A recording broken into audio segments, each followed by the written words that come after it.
ma bala may répondre ci question bi ma eggale nuyoo notre ministre de tutelle monsieur Abdoulaye Diouf Sarr ministre de la santé et de l'action sociale jëmale ko ci monsieur le préfet du département de Guédiawaye monsieur le maire de la ville ak monsieur le maire de Médina Gounass yi nga xam ni vraiment ñu ngi leen di gërëm tamit ci seen tawaay fii loolu wane na tamit engagement bu ñu am pour xeex ak communauté yi ñu nekkal pour que feebar bi ñuy wax Covid 18 mu génn ci sunu dëkk bi. Covid 19 mu génn ci sunu dëkk bi boo xoolee nag tey sunu présence bi fii Guédiawaye at moyens yi ñu indi loolu dafay wane xeex bi niñ ko bëgg a tarale léegi. parce que depuis que feebar bi dugg ci biir dëkk bi dañ doon def sunu intervention yi dans ci biir hôpital yi nga xam ni foofu la ñuy traité malades yi ak kër yi nga xam ni foofu la malades yi jógee ak yenn cas suspects yi yooyu lañ daan traité. mais léegi gis nañ ni comme transmission bi da ngeen di dégg ñuy wax les cas communautaires mooy que ni nit ñi ngi am feebar bi te duñu xam exactement fan lañ ko jëlee donc loolu daf ñuy wan ne rek virus bi war na mën a nekk fépp si foo xam ni si sunu bërëb yoo xam ne ñu ngi fay dundee. donc loolu moo tax ñu ni ñun tam ñu gën a yaatal xeex bi ñuy xeex ak moom génn si hôpitaux yi génn si kër yi nga xam ni foofu lay malades yi jógee mais dem tamit di ko xeex si mbedd mi loolu nag moom moo tax que léegi bii sax moom naa wax mooy deuxième passage bi ñu ñëw fii si département Guédiawaye pour xeex kii bi doomu jàngoro bi si mbedd mi. mais tamit dama si bëggoon profité aussi pour tamit ñaax population yi ñoom aussi ñu gën jàppale ñu si xeex bi nan lañ koy defee maanaam non seulement les méthodes les mesures barrières yi nga xam ni moom lañ leen di communiquer pour ñu koy moom leen di digal pour ñu koy topp mais ñoom aussi ñu dugg si désinfection bi désinfection boo xam ni mën nañ ko def si seen i biir kër. parce que xam nga ni service d'hygiène tamit mënul këroo kër mu dugg fa actuellement pour faire désinfection yooyu moo tax léegi ñoom aussi am na produit boo xam ni c'est à usage domestique boo xam ni c'est mën na baax na pour faagaagal doomu jàngoro bi. produit boobu moom mooy eau de javel bi nga xam ne moom lañ jaay dans le commerce donc dafa nekk da nga koy def à la concentration bu nga xam ni moom moo mën a rey jàngoro bi doomu jàngoro bi te pour leen koy expliquer boo jëlee butéelu eau de javel bi. butéel bu bees boo ko dajee boo ko sottee si siwo même butéel bi ba nga si sol ñetti yoon bu ndox donc mu nekk une part eau de javel ak 3 parts ndox boo ko mélangé di nga am concentration boo xam ni moom virus bi mënu ko rëcc. léegi nag avec solution boobu mën nañ koy di nettoyer seen kër maanaam di ko fébéré karo yi di si fomp yëpp yi nga xam ni mën na constituer des supports yoo xam ni doomu jàngoro bi mën na fa dem parce que loolu dina gën a aider. sur transmission communautaire bi parce que am na si nit ñoo xam ni mën nañu yore doomu jàngoro bi te duñu wane benn signe feebar xam nga ñooñu donc mën nañ ko continuer di ko diffuser bu nekkee si kër tamit mën na ko continuer di ko lawal. donc loolu buñ koy faral di def di si nettoyer seen biir kër di si nettoyer lépp li nga xam ni surface la si biir kër gi maanaam loke bunt yi table yi nga xam ni nit ñi dañ si teg seen loxo buntu frigidaire yeeg congélateur yi demee noonu yëpp nga xam ne daal loxo nit dina fay faral di dem ñu koy nettoyer ak solution boobu dina contribuer. pour ñu faagaagal doomu jàngoro bi nu mu gën a gaawee si sunu environnement.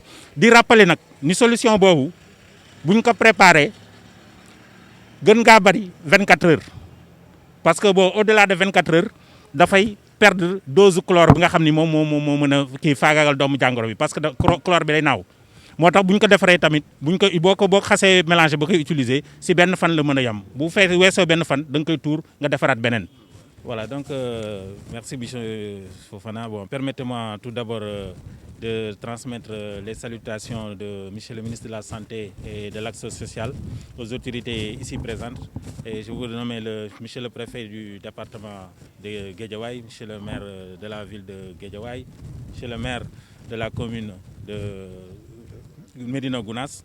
Et vraiment leur témoigner aussi toute notre satisfaction, en tout cas de l'honneur qu'ils nous fait en acceptant de venir vraiment lancer cette opération de désinfection de la ville du département de Guédiawaye.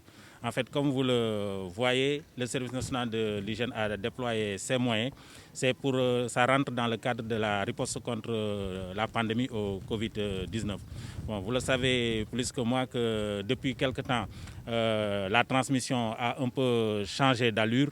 De plus en plus, nous parlons des cas de transmission communautaire, ce qui veut dire en d'autres termes que le virus peut se retrouver un peu partout dans notre environnement de vie.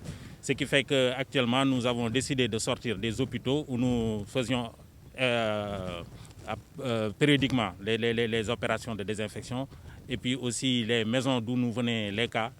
Mais maintenant, nous voulons cibler vraiment ce virus invisible à travers la voie publique.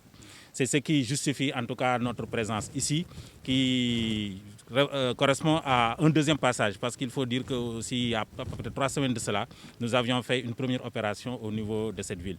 Actuellement, nous entamons notre deuxième passage pour couvrir toute la ville. Mais nous jugeons même ça insuffisant.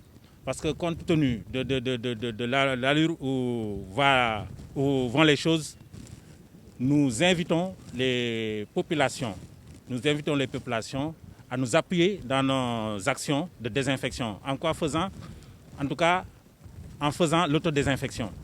Ça veut dire qu'au niveau des maisons, où apparemment il n'y a pas, parce que toutes nos interventions dans les maisons ciblent les maisons d'où viennent les cas confirmés ou bien les cas suspects. Mais actuellement, il se pourrait qu'il y ait des maisons qui cachent le virus. Il se pourrait qu'il y ait des maisons qui cachent le virus. Parce que peut-être ça peut être en phase avec ce qu'on appelle les porteurs asymptomatiques du virus.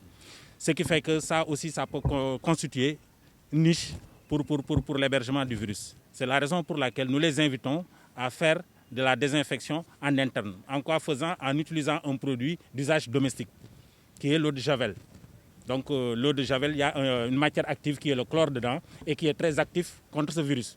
Maintenant, il suffit juste de faire la bonne préparation pour pouvoir faire cette autodésinfection. Et cette préparation, vous prenez l'eau de Javel qui est vendue dans le commerce, à peu près, c'est généralement à 8 degrés colorimétriques.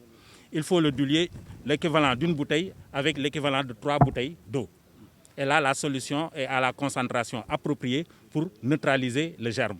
Et avec cette solution, ils peuvent régulièrement faire laver les maisons, c'est-à-dire faire le ménage, le plancher au niveau des maisons et essuyer aussi tout ce qui peut constituer des supports pour le virus dans les maisons, c'est-à-dire là où les gens se manipulent avec les mains, c'est-à-dire les serrures des portes, les dessus des tables, bref, les poignées des réfrigérateurs, tout ce que les gens peuvent manipuler avec la main, peuvent constituer des supports pour le virus et les décontaminer avec cette solution, à cette concentration, en tout cas contribuera davantage à neutraliser les germes autour de notre environnement. Parce que jusqu'à présent, nous ciblons les hôpitaux, nous ciblons les maisons où les cas nous viennent, mais actuellement, nous ciblons aussi la voie publique. Donc si ces populations aussi s'y associent à cette lutte, en faisant des opérations au niveau de leur maison, nous pensons qu'on parviendra rapidement à neutraliser ce virus dans notre environnement.